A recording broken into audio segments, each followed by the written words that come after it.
So I'm going to hand over to you, Tobias. I don't know if you want to say hello first and then share your video. Yeah, sure do. Thanks, Katie. And yeah, nice to see everybody and having so many people here being interested in our research. Fantastic. So, but yeah, I'll keep it brief. I've got a video, so I'm just going to share my screen and get that playing straight away, and then we can open it up later. And oh, yes.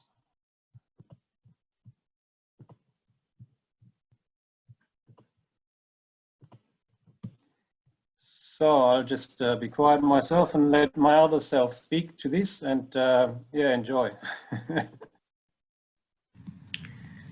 Welcome to the 2020 PRAXIS conference, and thank you for showing your interest in my research. My research is titled Indigenous Knowledge and the Power of Yarning, Decolonising Education Through Story. I would like to take this opportunity to give thanks to my two supervisors, Dr. Tony Yeh and Dr. Stuart Barlow, for their guidance and ongoing support. Before we begin, I would also like to give an acknowledgement to country. I acknowledge the visible, viable people of the Bundjalung Nation as the traditional owners of the land on which I live and learn. I pay my respect to elders past, present and emergent, and pay tribute to the unique role as knowledge holders and custodians of country.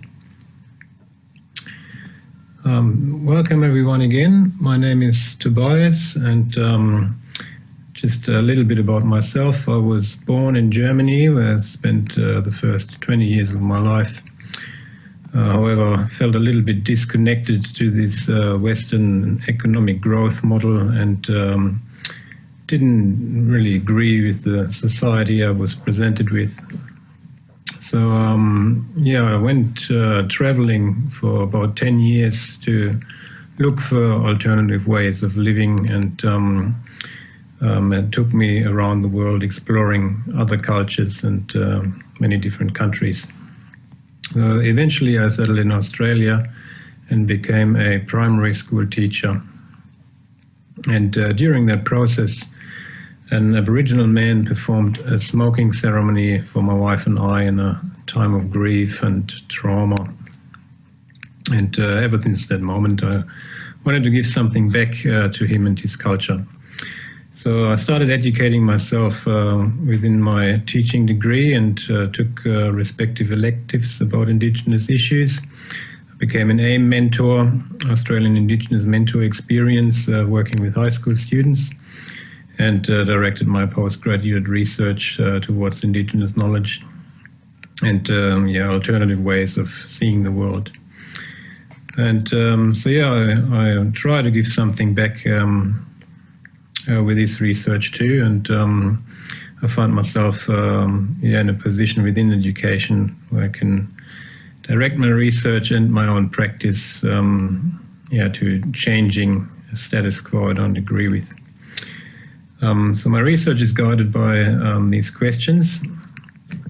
How can Western education learn from and collaborate with other ways of knowing? How can we unlearn our Eurocentric assumptions? Which colonial knowledge constructions are still present in current Western epistemology? And how do Indigenous knowledge constructions differ from those of the West, and what are the benefits? My angle is story, and I ask, can the stories we tell change the way we think and act? Can the stories we share change the way we teach and learn? So some of these questions I answer through my literature review, particularly the first two. But all of those questions will be answered in more depth throughout my research, and the last two, the particular questions guiding this research. It's a process-driven research, and in the research process I explore Indigenous knowledge and what it has to offer through yarning. And to find ways for Indigenous and non-Indigenous educators to come together and develop future teaching and learning experiences, as well as guiding frameworks and principles. It's an attempt for a genuine partnership in education, that being connected to the aspirations of also the Australian government, stated in the latest Closing the Gap report precisely this, for Indigenous and non-Indigenous organizations to work in a genuine partnership.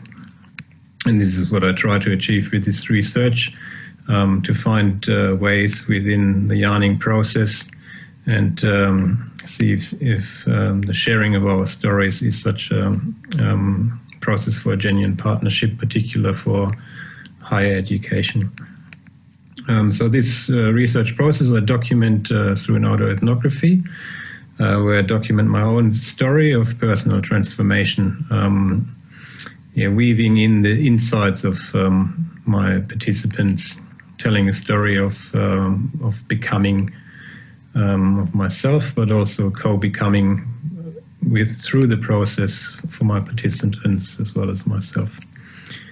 Underlying this approach is engagement in critical self-reflections, which is informed through my whole life experience, the relationship with my colleagues, supervisors, as well as the literature and knowledge presenting itself through country.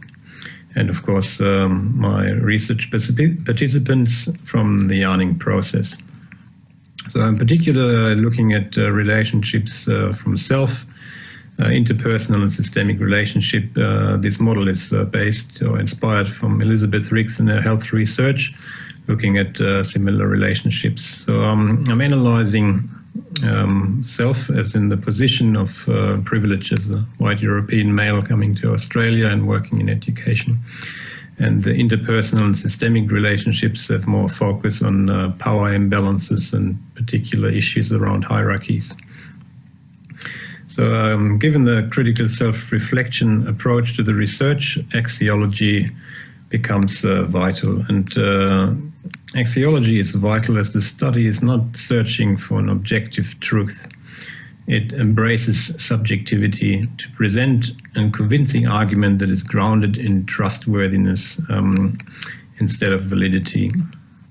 And I'm guided in this, or my axiological approach is guided through a moral compass I developed in my honours research, built around the 4 R's, as I call them, from Indigenous knowledge: responsibility, relationality, reciprocity, and respect, as the main directions. And they have particular values and attributes dedicated to those directions, which are interchangeable, but for instance, love, kindness, and caring I see as part of respect as well as reciprocity. So the moral compass is guiding this process of decolonisation for education. And the aim here is to resist this oppressive system, I'd say, a dominant system that I don't agree with and that affects all of us, and particular the way we teach at university. The axiology also underpins my ontology, which I call Critical Indigenous Pedagogy for Decolonisation.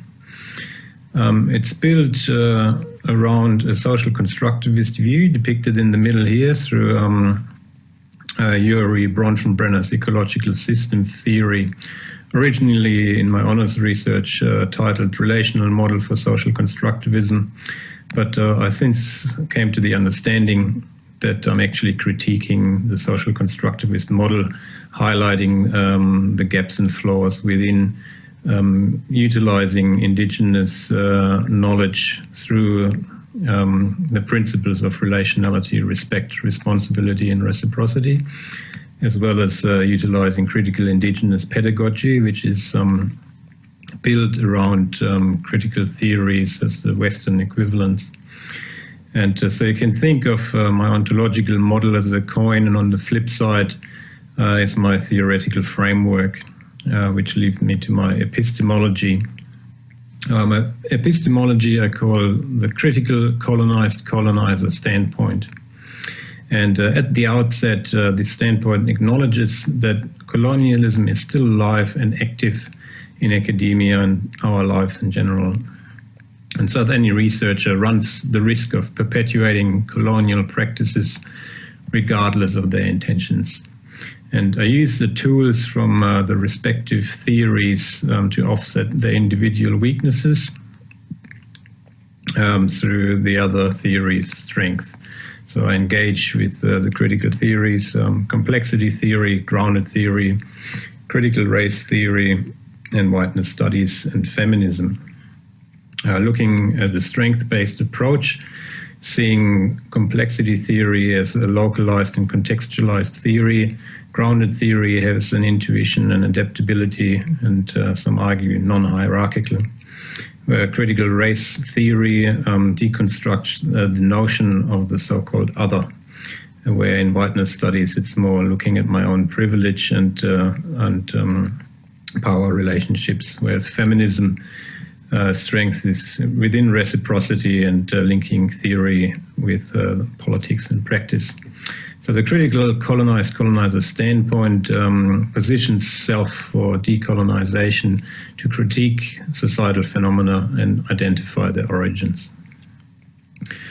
Through the critical self-reflections, my Axiology, Ontology, and the Epistemology, I come to all of these inform my methodological approach. So with the methodology, each part can stand alone as a methodology, but I argue for convergence of these particular methodologies, trying to walk the talk in theory as well as in practice, similar to my epistemology, looking at the strength of each of these methodologies. And it's part of the investigation to see if particularly yarning as an indigenous methodology can be aligned with autoethnography and narrative inquiry.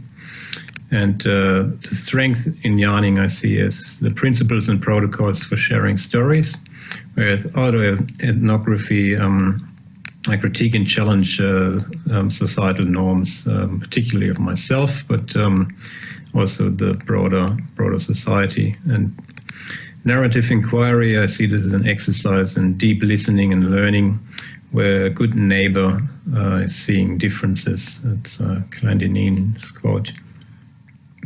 So the methodology informs, pardon me, I get this. The methodology informs my method, obviously, and which is yarning and autoethnographical story. It is a process of re-yarning and restoring.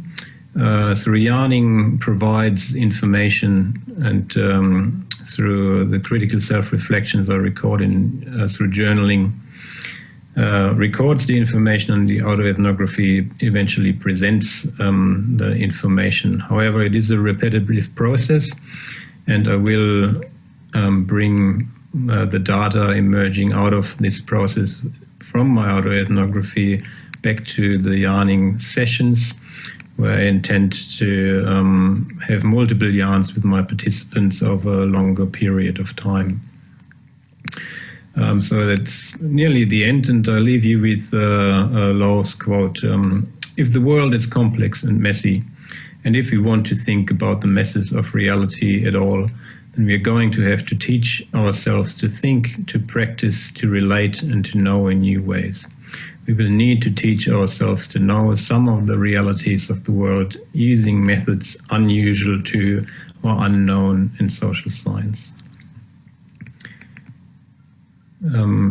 I thank you all for listening, and now I look forward to hearing your comments and questions. Thank you so much for that presentation, Tobias. I'm sure that we are going to have lots of fruitful questions. So I'm just going to throw it open to anyone who'd like to unmute and just ask a question straight away before I go to the question in the chat. I've got a question. Oh, okay. Sorry, Jason. Okay. No, you go. Okay, thank you. I wanted to just, thank you very much, and it's very interesting and work with great depth. I'm just wanting to ask you, you talked about reciprocity and wanting to give something back to Indigenous Australia in some way. What do you specifically see as your contribution? I mean, because your journey is very self-understanding oriented. Yeah. Which I fully appreciate as a non-Indigenous person. Yeah. I just wanted to stretch that question out to you. Yeah, thanks, Jay. That's a very good question, because yeah, it does appear like a self-centered research due to the autoethnography, but I see it as a guide for others that they engage in a similar process of critical self-reflection. That, like, to me, the area I'm working in is for beginning teachers and teacher education. So the resources, like I plan on recording and videotaping all my yarns, so they by itself could then be employed straight away as a research, not as a research, as a teaching tool as well. Like I want to talk to the luminaries in education who basically design Aboriginal or Indigenous knowledge units around Australia and different universities, and see how they are structured with the pedagogical tools, the content, and how they went about to design these units. And well, what I anticipate within these yarns, that through us discussing this, that becomes publicly available to other people who are not quite there yet. Like there's, there's a need, like the NESA put, the New South Wales Teaching and Learning Authority, they put out that by 2021, every university needs to have an Australian Indigenous unit for teacher education. And so I'm pretty sure that there's a lack of guidance in the process. I mean, it's not as timely as my, it'll be finished in 2023, but I mean, it's an ongoing process. So I hope that these conversations, while my autoethnography becomes available as a guide for personal critical self-reflections to other students. And so the reciprocal part, I think, is the resources I give to non-Indigenous people as well as Indigenous people who wish to engage in the more critical self, if you like. Thank you very much for answering that question beautifully. I can see postdoc work there for you in being involved in writing curriculum, because I know a lot of teachers want to engage with Indigenous information and want to engage with Indigenous knowledge, but often don't actually have a pathway for how to move forward. So if you're providing that as or engaging with other people and creating that within the education system and teacher training, that's an absolutely wonderful, wonderful forward goal for what you're doing. Thank you very much for your work. Yeah, thanks, Jay, and thanks for asking the question. Yeah, Yeah, also just want to point out that like within the research design, there's an openness to the participants' wishes, so like that's where the reciprocity comes into.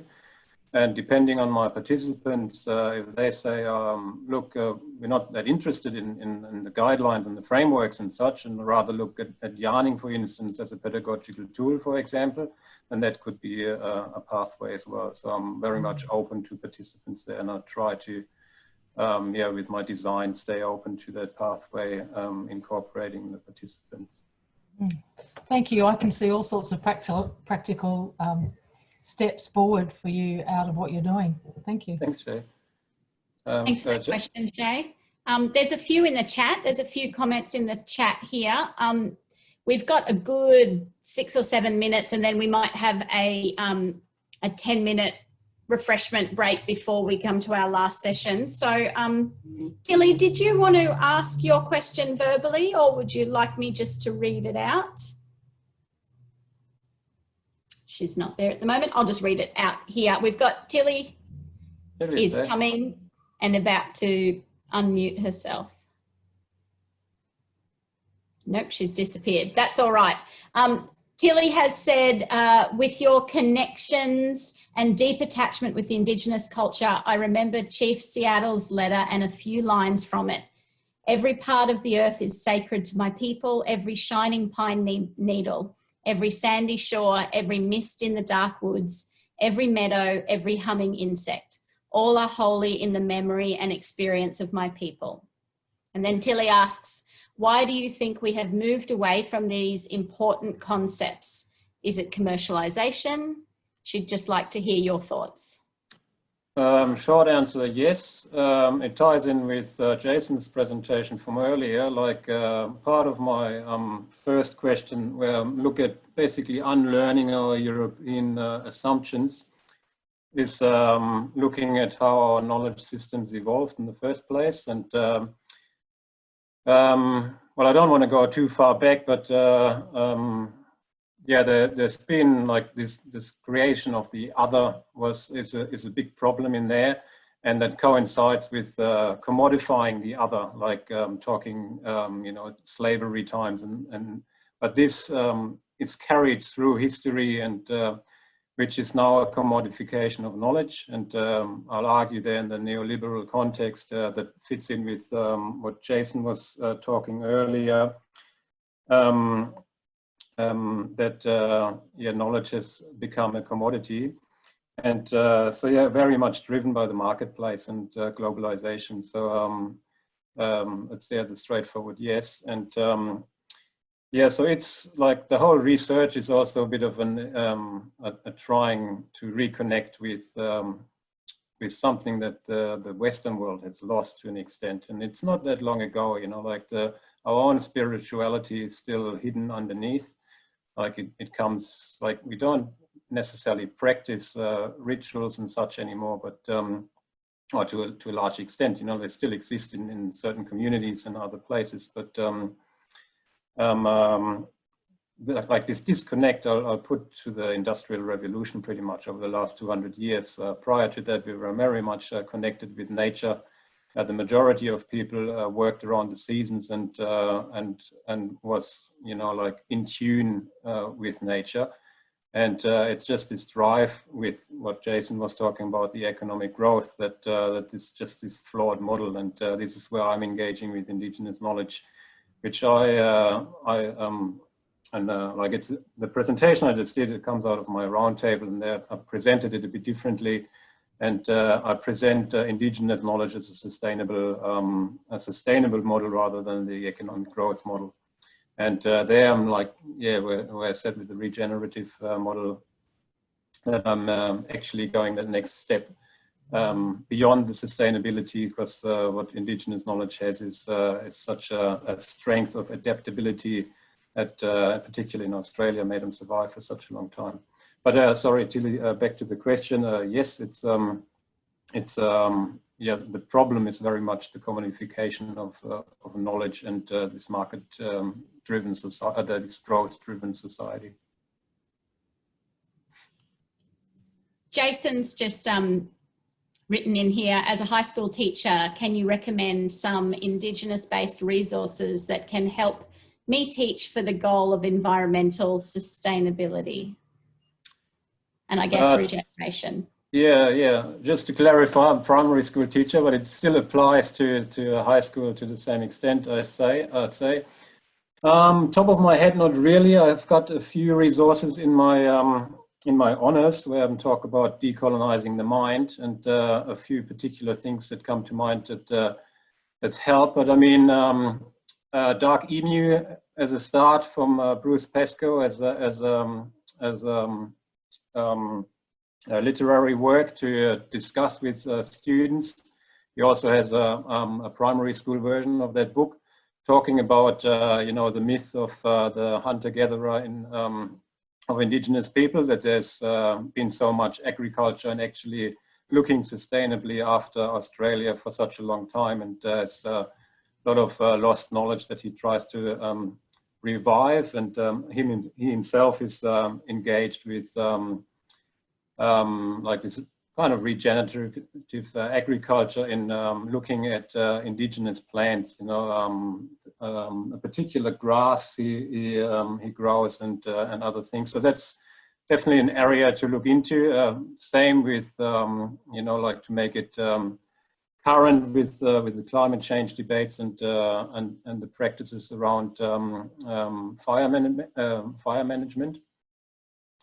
But I mean, all within reason. It's a tricky ground. So I mean, the general suggestion is always contact the elders first and take their advice, and because it's a local approach too. And I mean, in any school situation, there would be a very big amount of knowledge, and there's often a lack of communication. So I would suggest that as any teacher within your school environment, get in touch with the local Aboriginal community and see what's happening on the ground, because there's so much knowledge right there.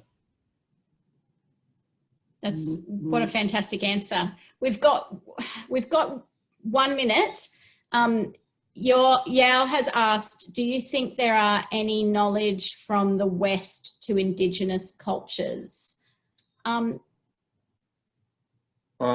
Yeah, I can speak to that if I understand the question correctly. Like, it's basically what I'm trying to do, to find a way to find a convergence of Western knowledges and Indigenous knowledges, if you like. There is quite an argument within the literature that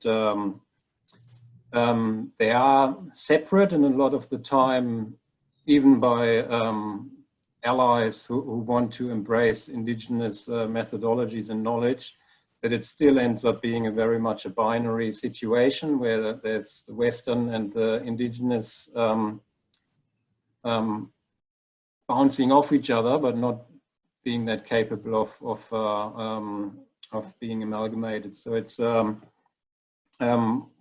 what I try to suggest with my theoretical model, where I'm looking at you know, those Western theories of critical race theory, whiteness studies, feminism, and the likes, that they sit on the boundary fire, if you want, to invite that dialogue into that space, and it comes out of the dialogue in the yarning process, the way I would approach it myself, to find particular niches. You know, I mean, on the Indigenous side, Nakata's notion of the cultural interface comes to mind, but it's a very tricky space, and that's also basically where my research tries to address this space, particularly the how can we come together and collaborate and talk a theoretical language that's that brings us together in theory and practice. But I mean, Indigenous people themselves, they always working from within the Western space, often use all these theories themselves. And I mean, it's hard to avoid, you know, but I mean, at the same time, how exactly they can be brought together, it's part of my research. So maybe in 2 years, I have a better answer to that question. Well, I can't wait to hear your presentation in a few years' time at Praxis, when you've got all of the answers, or at least moving along towards more answers. Yeah, thank you. Thank you so much, Tobias. That was fascinating. And I encourage you all, if you to continue the conversation, you can certainly ask more questions on Tobias